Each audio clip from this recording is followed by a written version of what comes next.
tips number 4, kita nak mencantikkan ataupun mengemaskan teks, kan? Contohlah, kalau kita type sendiri mungkin jarang lah case macam ni, spacing sampai berapa kali spacing ni, kan? So kita pergi dekat sini, kan? So kita pergi dekat function sama juga. Pergi dekat function, kita akan guna function trim. Okay, trim, enter.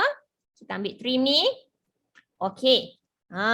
So kita pilihlah teks yang kita nak trim tu. Tengok dia tulis kat sini. Removes all spaces from a text string except for single spaces between words. So kita tekan teks ni. Okay. See? Dia dah cantik kan? So kita tarik je lah ke bawah. Semua dah cantik dah. Elok, single spacing je.